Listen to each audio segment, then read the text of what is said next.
So we'll go ahead and get started. So happy National Apprenticeship Week 2023. I'm Vicki Thompson, the Senior Advisor of Education and Workforce Strategy for TPMA. Welcome to the Rise of Non-Traditional Apprenticeships, Semiconductors, Nursing and Teaching. We have with us today leaders whose organizations are the front runners for new and emerging registered apprenticeship programs in the nation. As we go through, feel free to put your questions in the chat and we'll get to you as we go along. And so I'm going to ask the panelists at this time if they would please tell us who you are, where you're located, and your connection to registered apprenticeship programs. And we'll start with you, Julie.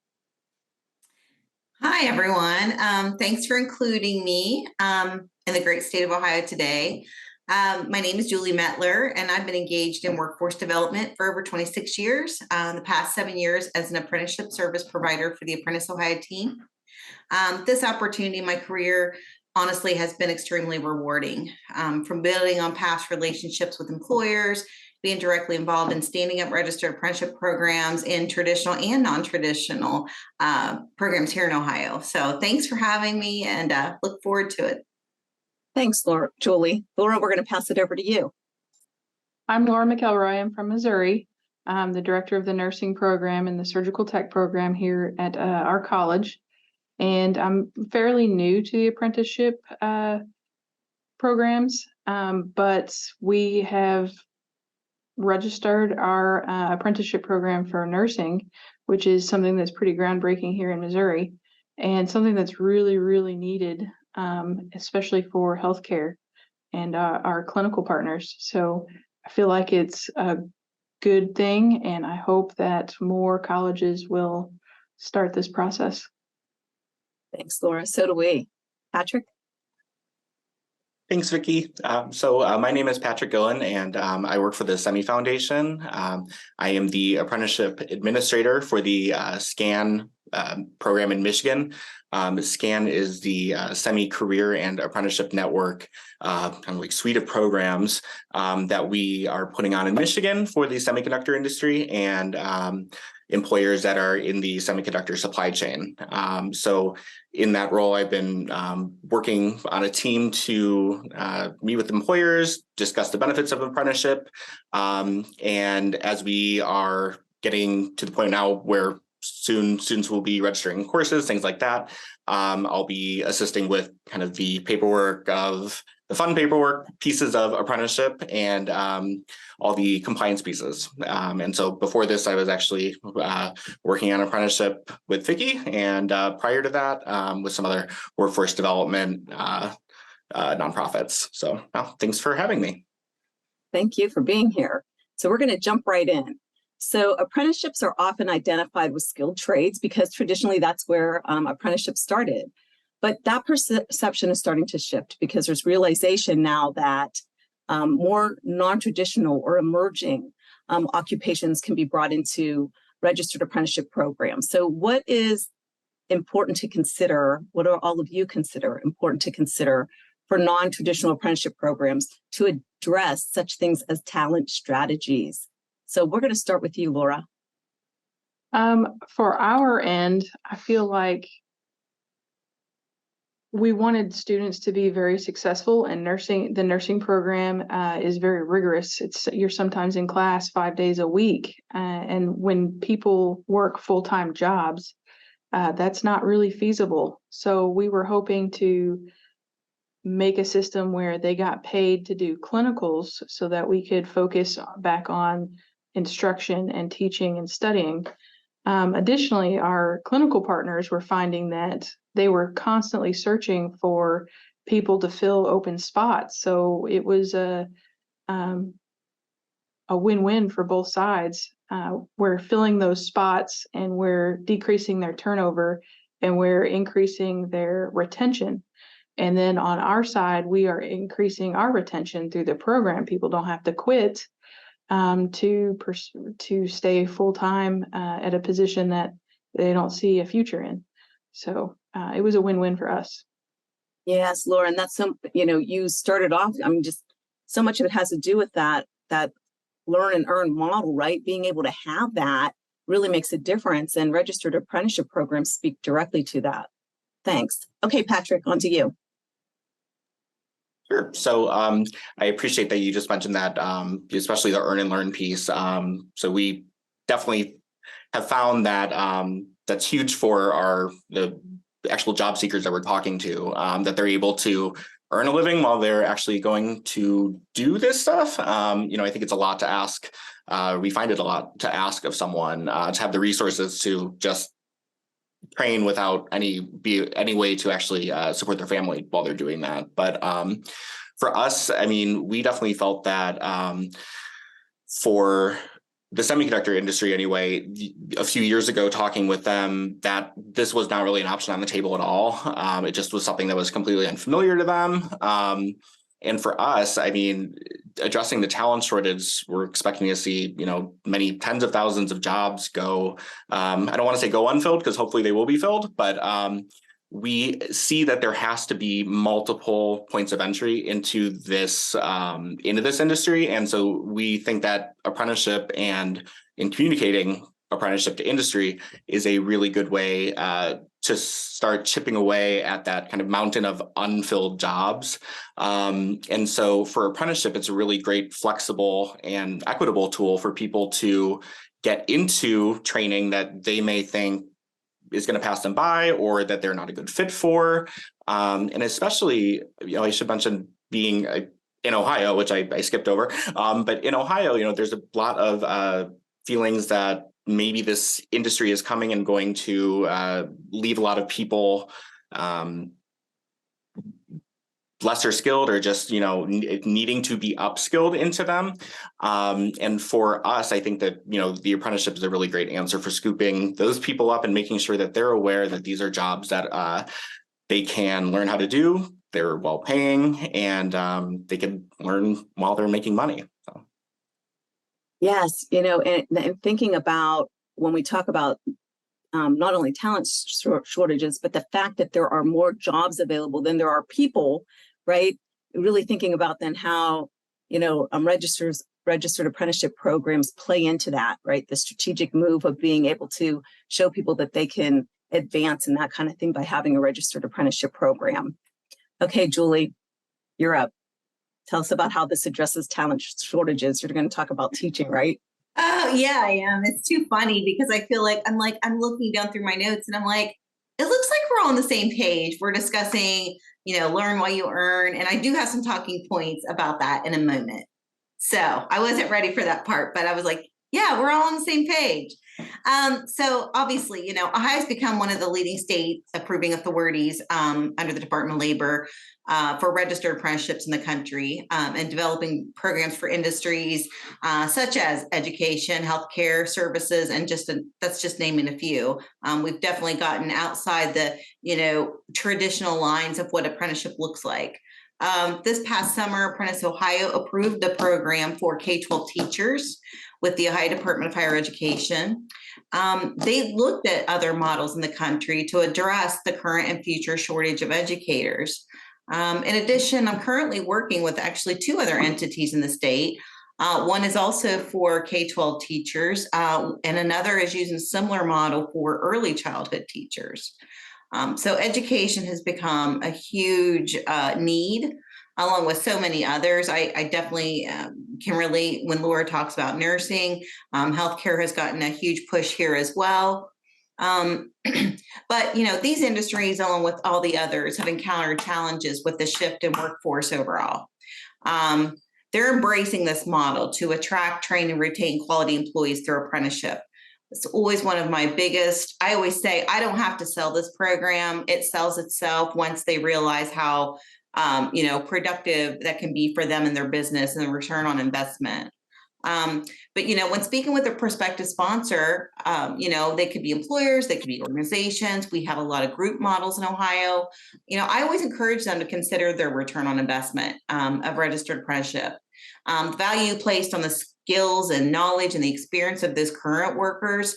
They need them to train and mentor the new folks before they leave the workforce. And I truly believe that all the way around. My husband's been in the manufacturing industry for almost 40 years.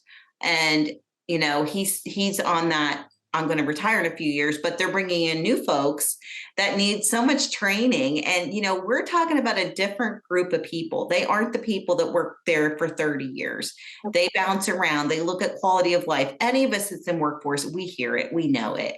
But the nation as a whole is in that same predicament in any, occupation and industry. There's a lot of growth, and there's potential, but there are so many that, we need those mentors. We need to capture their experience and knowledge before they, move on to the next phase of their life. I've told some even smaller companies here in Ohio. I live in Southeast Ohio. So most of my big sponsors are in, obviously the capital, Columbus.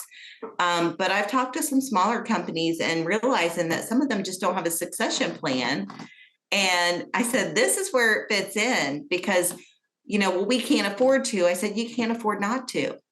You cannot afford not to do something like this. So. Yeah, it's really interesting because, employers will typically think about return on investment, right? And so how that all plays into this, and the fact that you utilize it as a retention tool, because that, and there are statistics that show that if your employee is in a registered apprenticeship program, there's more than a 90% opportunity to be able to keep them because retention rates are higher with those who are in registered apprenticeship programs. And then, Julie, you also just alluded to the fact that, you don't have to start from scratch, right? There are other states, or you may have other entities that have similar things, and you can be working with them and or through them or utilizing the work that they've already done to be able to start your program. It's not necessarily that you have to start from a blank piece of paper, right? So those kind of things are important to consider as well. And that's going to take us to our next question. So for leaders who are considering developing a non-traditional apprenticeship program, these new emerging markets, where should they start? What advice would you give them? Patrick, we're going to start with you. Sure. So, if you're in the semiconductor industry, you could call us. Feel free. We're always happy to help. But really, though, I would say that you really should start with your partners nearby, reaching out to a local workforce board or sectoral partnerships, industry associations, community colleges, things like that may be nearby. Because like you just mentioned, Julie, we do have a lot of group sponsored models in Ohio, and those are a great way to have, if they fit your company's needs, a great way to ease your way into an apprenticeship program. But also because I think registered apprenticeships are really involve a lot of place-based work. I think it's important that you probably would be working in your community to work with a community college or a local workforce board for maybe training funds, or really any of the places that I just mentioned, like a workforce board, industry association, community colleges. All of those partners are really generally the ones that would have kind of give you the benefits of an apprenticeship program. And there's so many of them, as like Vicki was just saying, some like retention, but a lot of those, wraparound services that could be provided to employees, or coaching, or the ability to, have someone that can help find you a course when you need one at the last minute, or an instructor when someone drops out or something like that. So I think that having an awareness of the place-based of apprenticeship can be helpful. And it doesn't mean that all apprenticeships have to be, local or anything, but that's something that definitely helps and is a good place to start.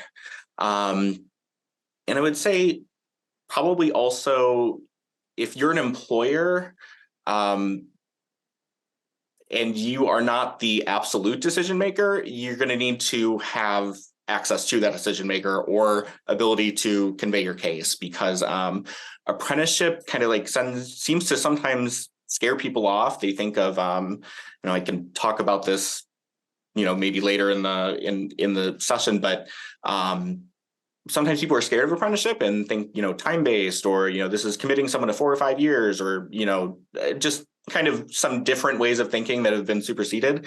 I think being willing to overcome that, I think, and work that up the the ladder of decisions or HR in your company, I think that would also be important. Thanks, Patrick. Yeah, you covered quite a bit there. I mean, there are a lot of things to think about when we talk about partnerships and that kind of thing, because it really does play a role in the success, because you want to make sure that everybody's aware of what it is that you're doing. And you want to make sure that as that apprenticeship program is put together, that everybody in the community that's affected knows about it, right? Because that can potentially increase the number of participants you end up getting. Thanks. All right, Julie, what advice do you have? Okay. So as he's speaking, again, I feel like we've had a discussion prior to this. And it's good that we're all on the same page. I think it reiterates the message. So one of the best practices, I can talk about this a little bit more, I guess. I was trying to look through what I wrote. So one of the things I do is I always want to learn the occupation they're considering, verify it's approved the Department of Labor as an apprenticeable occupation, because sometimes the language that they're speaking and our language can be different, or it's the same occupation. I mean, if it's not what they call it, there's a process that you can request it be added, but so many of the times there's a similar occupation title that we can consider. And so exploring that option of, okay, so you call it this, but, in our terms, it's this, but, at the end of the day, you look at what is the work process to become, skilled in that occupation. That's really what it boils down to. Titles are just titles, And so sometimes, you work with sponsors that are individual employers and they want what they want. And of course, we want them to retain those folks. But the reality is for an apprentice, these are customized certifications for the occupation. So if I leave here and go to Alaska, they know they could hire me as a tool and die maker or a K-12 teacher or a nurse or whatever. And then I have the skills and abilities. So thinking along the lines of the apprentice themselves, that's important as well. So, honestly, those initial conversations need to address their desired outcome of what they're considering what apprenticeship model for their industry. I know in the past, it was kind of like a regimented, time-based, it's 4 years, that's it. And that there's so many other options. There's lots of flexibility between hybrid, using, some time-based and some competency models. There are true competency models there. In Ohio, competency is a little different because we require through the Ohio Administrative Code to have at least 2,000 hours of OJT remaining when they start and they become indentured. So that's a little different than some states and Department of Labor, but it's not a bad thing. It's very good to assure that they truly are getting what they need on the job. So, those conversations and building the relationship set that stage. I feel like, for them to realize, is it feasible? Is it a value added for their business? And an additional consideration is that of the available and affordable related instruction course. That's one of the biggest hurdles. And sometimes they have no clue. They have no idea. They've never looked beyond, what's inside their doors. And again, that feasibility includes all aspects of their work process. They're mentors for OJT, and it's always a discussion point. So I say the same thing Vicki said. Don't be afraid to reach out to the other states who may have already crossed the hurdle, can share their best practices when they overcome those challenges, especially with non-traditional programs. Some of these are cut and dry. They've been doing them for years, construction, manufacturing, which is also starting to change. Those things, but there's always room for improvement and room to explore other options out there. And then I know that, Patrick talked about also funding. Businesses look at what's this, how much is it going to cost me, right? Like I said before, you can't afford not to do it. But, I tell everyone, I have a canned email that I send to everybody when I start talking to them. And it talks about exploring, apply for Workforce Investment Opportunity Act, apply for those. Ohio, we have incumbent worker training. We have Ohio Tech Cred. Look at any multiple option for virtual or in-person classroom training. That might be beneficial to allow flexibility for those that are on the job. It meets the needs of the employer and the apprentice. So I'm always like, go ahead and apply. Is that always easy? Maybe not, but if it comes down to, I don't know how we're going to pay for this, or we want to see if we can find some, alternatives, because sometimes there's grants, sometimes we have grants, and sometimes we don't. I figure it's better to do it and be told no than never to do it and then be told, yes, you could have done this. Yeah, that's true. Julie, it's interesting because we're talking about, non-traditional and those that are emerging and that kind of thing. But honestly, it's really nice to have, your depth and breadth of experience, because you've been doing this so many years with the state of Ohio as part of Apprentice Ohio. And so that's really helpful to know that, some things are different. A lot of it's the same, right? And so it's interesting because we have, like, Patrick, I know that at Semi, you guys have been doing this for like a couple years now. And Julie, I know that it hasn't been that long since the state approved the teaching, and Laura's fresh on this as well. So it'll be interesting to hear, Laura, your perspectives as, like, I want to say, like, a newbie, right? Because it's so new. Like, what are some of those challenges that you've had to face, and what advice would you give to others who are considering starting a registered apprenticeship program? So my biggest challenge was actually buy-in from employers. But I think making a partnership, and part of it was to truly believe in our mission statement at the college for the nursing program, which is to put out nurses for our community. And our community is who's going to be taken care of by those nurses. So in reaching out to the employers, it was a constant conversation. How are things going? How are our students? What are you seeing? What do you need help with? Getting a little bit more of a relationship going. And what I was being told was the nurses are good. Unfortunately, we have to, they're on orientation for long periods of time. That hurts us because it takes two nurses away, basically, for one position. We want as strong a nurses as we can get. We want a shorter orientation time. We want people to stay in the job. And I said, well, sounds like I have a solution for you. And it just requires a little bit of buy-in, a little bit of commitment from you on the front end. And at first they were really hesitant, and they weren't for sure how they could incorporate this in their positions and the apprentice positions in the hospital. But just like Julie was saying, funding, we got a grant to actually help us develop the procedure and develop our protocols and put people in places that will help us strengthen the program and make it a streamlined process. And additionally, the students are already doing preceptorship at hospitals anyway. So we are using their nurses to train already. So if we just add the apprenticeship, what we're doing is strengthening the relationship between the preceptor and the student, strengthening the student's knowledge and coming out a stronger employee for them. But now we're getting buy-in from the student to become an employee. So that's a plus for everybody involved. But it was the biggest challenge was buy-in. Yeah, that's so interesting, Laura, because one of the things you said that really caught my ear is that so much of this comes down to good communication, right? What is it that the employer needs? How can we answer that need and help them understand and really listen to what they're saying, so that they understand that this is an investment for, like, the long term, right? You're investing in people. You're investing in people who are part of your community, right? I mean, you started with that. And Exactly. So helping an employer understand that this is really part of making a stronger community.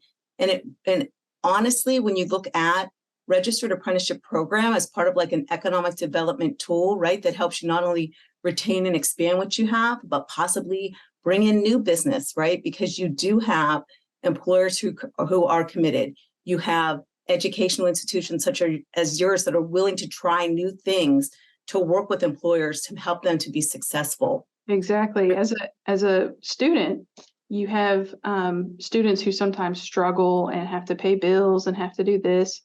And if they pair with a company that cares about their future, they're not going to, that student's not going to forget that. You're going to buy that student's loyalty as an employee.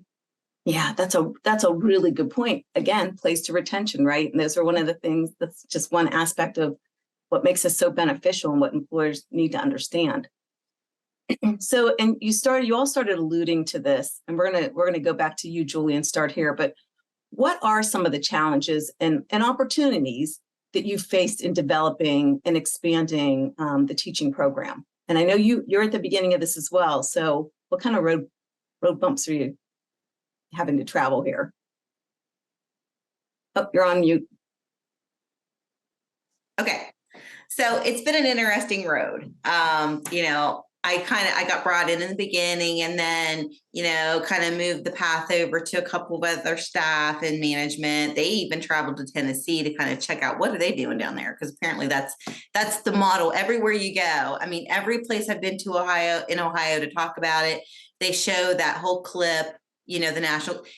And it's true and it's great. But you know what? Ohio, like many other states, Ohio has specific criteria and certifications, and those have to be met prior to becoming employed by a school district as a teacher. It's kind of like nursing. You have to have so many certifications. You have to be so far along. Myself personally, every time I go and I listen to this, I listen a lot, and I talk to educators. I know a lot of educators.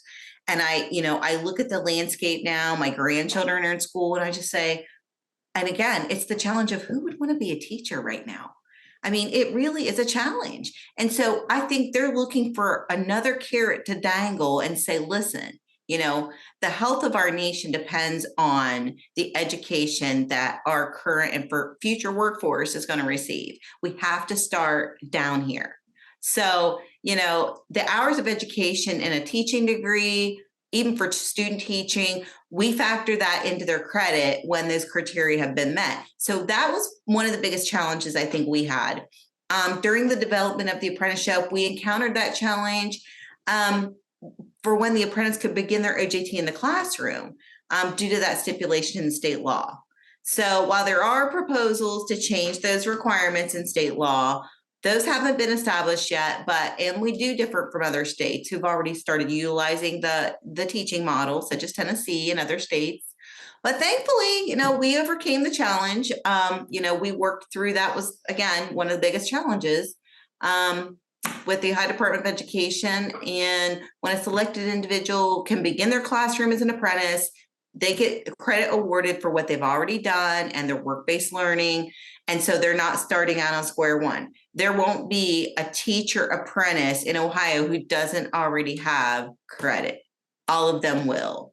And so we're working through the Department of Higher Ed is the group sponsor model. School districts will apply to be part of the model. They'll be the signatory employer of record who would be providing the on-the-job training. Okay. And, it also opened up an exemption for us. They did an exemption request to include any of the Ohio schools, colleges that offer the curriculum needed for the teaching degree. So we're not pigeonholed to just one. Nice. Okay. So Okay. it's been a great model. And like I said, I have the other one kind of, we're almost done with another set of standards for early childhood educators. And so we've kind of looked at that same thing. It's hard to pigeonhole because it's a statewide program. Yeah, Julie, that's a really good point. And I probably should have said that at the beginning when we were first doing introductions, that it's really important for anybody who's in the audience to understand that your state may have, its own rigor as far as these kind of things are concerned, because some states have state-run apprenticeship and some states are utilizing the Department of Labor's U.S. Apprenticeship Office to be able to do that. And that can make a difference because some things may be more stringent than others and that kind of thing. So it's really important to take into consideration and make sure that you're working with your office that assists with apprenticeship programs in your state, because they're going to be able to guide you and let you know what it is you have to do. And so even though we're not starting from scratch necessarily. Even if you're looking at other states, you really have to consider what it is that your state requires and what the rigor is for registered apprenticeship programs. So thank you for that reminder, Julie. All right, Laura, tell us about challenges and opportunities that you've encountered. Well, the challenges are how am I going to fit 2,000 more hours in a curriculum that already has a lot of hours, and it's combined. We've combined it, but how am I going to make sure all the students meet that? Well, we went with competency based, which helps a lot, and working with I guess he's called a representative of the Department of Labor to help us with the contract and guiding us through this process. That was a challenge on my part because I've not been through that before, but he did help, and we've outlined basically all the hours that we need to get done, and worked with our clinical partners to make sure everything works for them. And I think that was probably one of the biggest parts. Going forward, I feel like another challenge will be how do we make sure that this program continues to thrive, especially after the grant runs out. And I think that we have the things in place that we need to make it successful. But I definitely feel like in the future, that's something I'm going to need help with. Yeah, I mean, that's a really good point. I mean, first of all, the fact that those state apprenticeship offices, whether they're through the DOL or through your state itself, that's what those representatives are there to do, right? They are there to make sure that you are going to be successful in getting all that paperwork ready so that then your program, can be approved. So I tell all of our listeners, lean into them. That's what they're there for. And their job is to make sure that you're successful in getting your program approved. And then just thinking to your point, Laura, about sustainability, and how that works in helping an employer understand that it's worth their investment in the long run to be able to do these kind of things, so that then they are supporting you and making sure that you have cohorts going forward and that kind of thing, because then they're getting the type of employee that they need, right? And so thinking about sustainability a little bit, because that can definitely be a challenge when you're first starting out with grant dollars. Mm-hmm. Thank you. All right, Patrick, talk to us. Oops, sorry, it took a second there to get unmuted. So yeah, for challenge, I mean, I would say challenges and opportunities here that we saw. We mentioned employer buy-in earlier. That was a big one, just because this has really not traditionally been anything that's been in our industry, the electronics industry, microelectronics rather.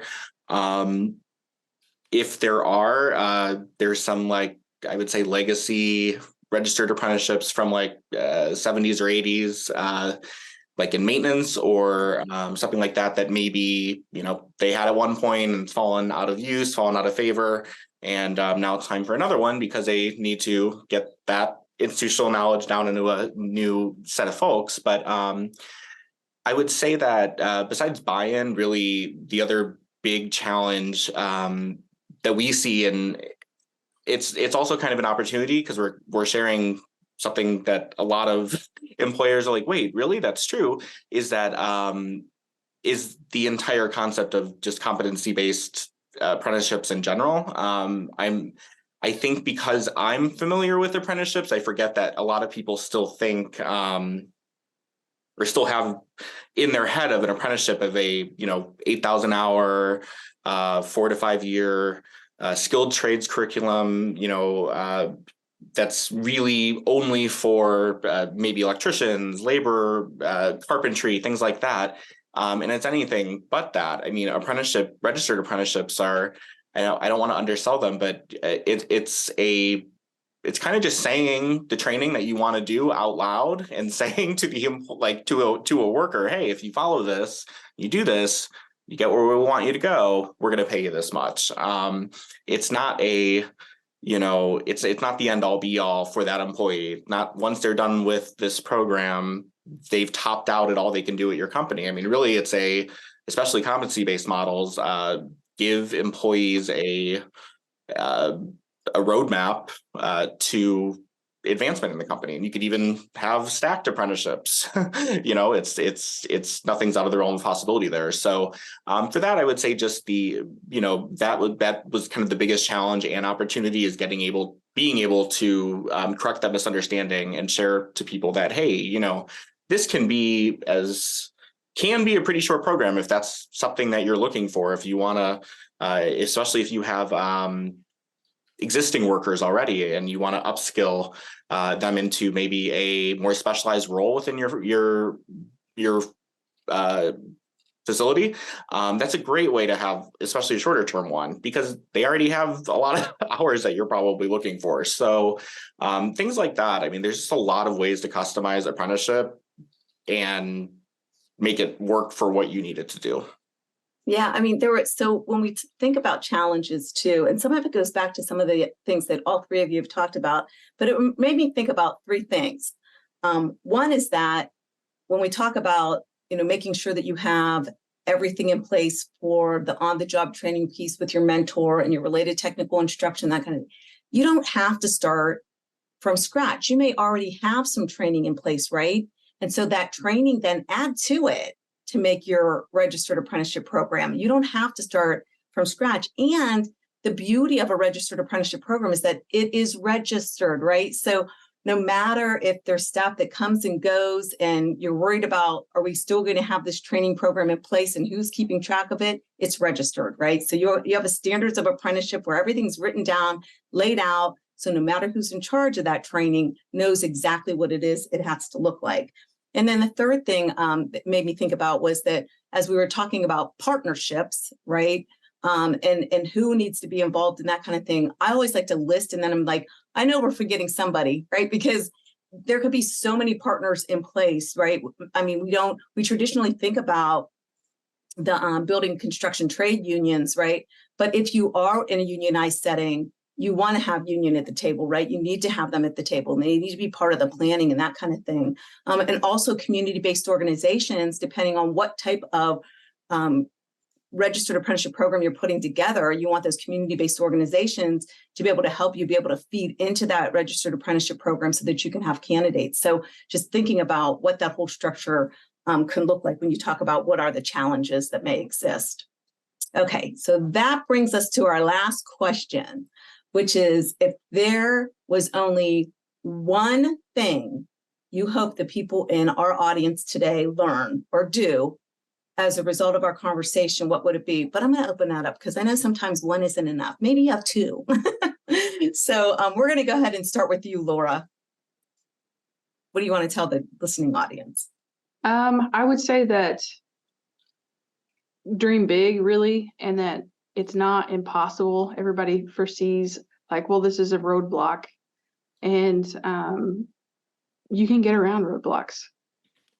Sometimes you just have to be a little bit more creative.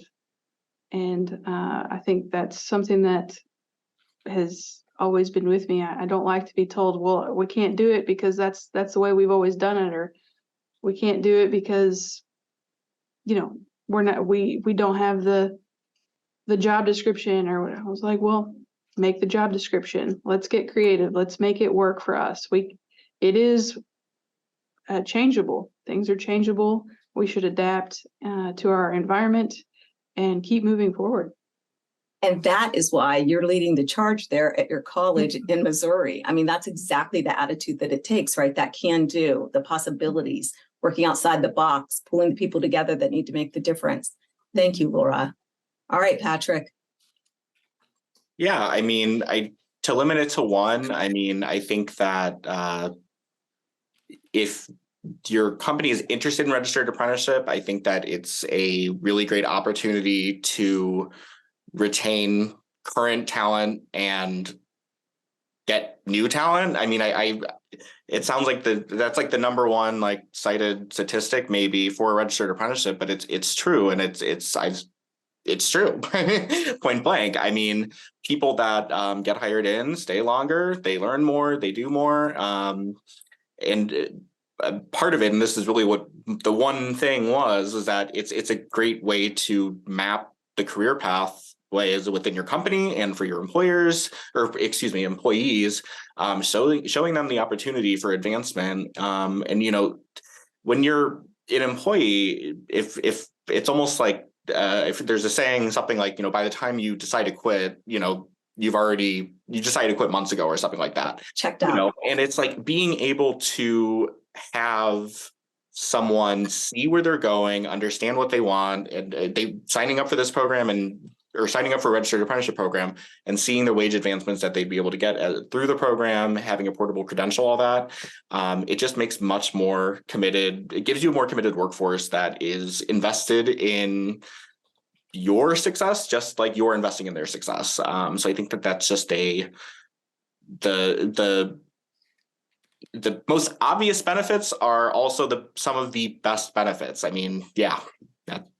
And I can recall too, and Patrick, you may remember this as well, when we were working to help to implement one of the apprenticeship grants, the national grants, that we would talk to employers, and to your point, they can tell you what advancement could look like. And a lot of times they'd use themselves, right? As an example, well, here, I'll tell you how I advanced, but then they don't have it written down, right? So how do you share that with employees? Whereas a registered apprenticeship program allows for that, right? It's written down. You can see what it looks like. There's a progression in wages, and people can see it. And so it is a natural advancement. You can see what's happening, and it allows for employees to be able to see that, and employers can then utilize that to hire and to as they're advanced, to keep people and that kind of thing. So that's a great point. Thanks, Patrick.